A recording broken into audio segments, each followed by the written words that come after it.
Panicuna, Wauricuna. Nuestra clase de quechua continúa.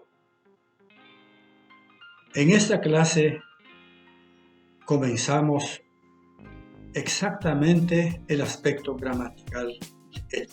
Vamos a describir los morfemas enclíticos.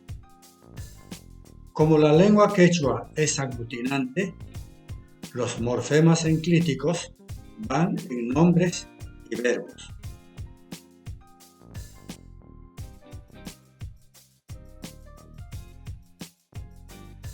Comenzamos con el morfema ta. Para los objetos directo, indirecto y circunstancial.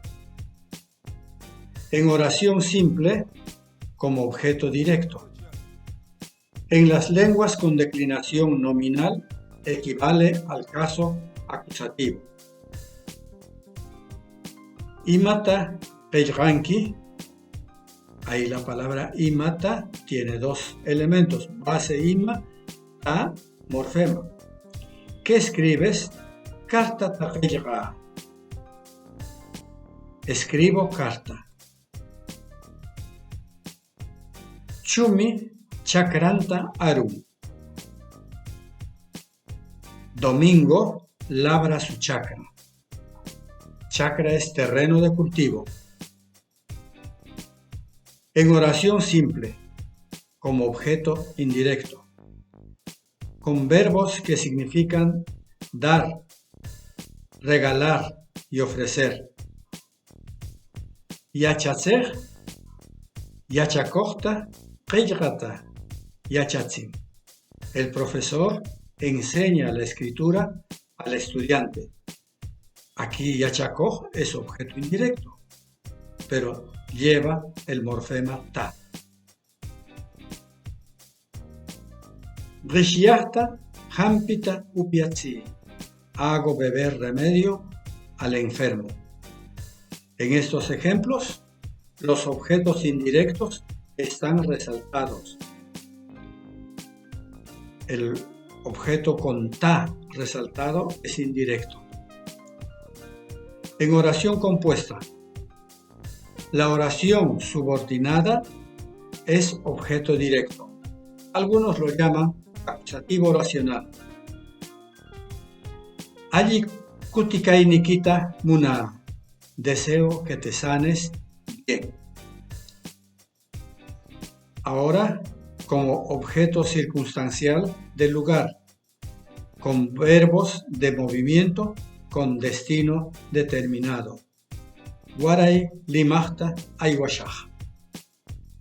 Mañana iré a Lima. Allí pueden ver, entre paréntesis, el origen del topónimo Lima. Rimah, Lima, Lima. Watan marcaikita aywashah. El próximo año iré a tu pueblo.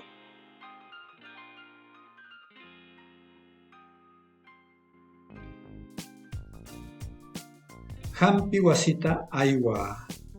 Voy a la farmacia. Ima hampi tashinki. ¿Qué remedio buscas? Chuga hampita rantita muna. Deseo comprar remedio de la tos. Wira wira yakuta upiay. Toma té de wira wira.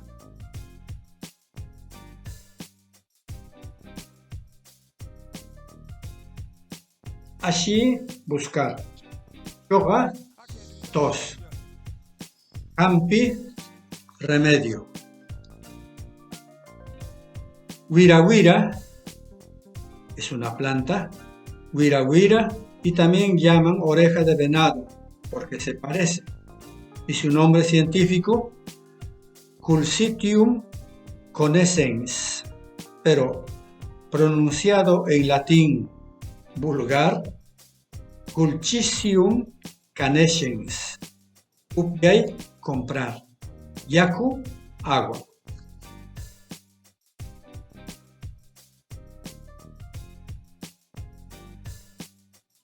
La palabra base y el morfema enclítico forman una sola secuencia oral y escritural. No separamos al hablar ni al escribir el morfema enclítico. A esto puede llamarse sirrema cuando es hablado.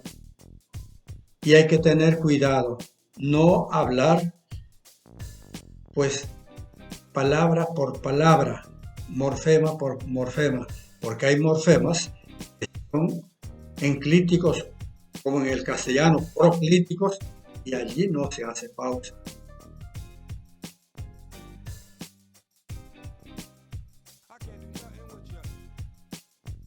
Bien, nuestra clase de hoy ha terminado.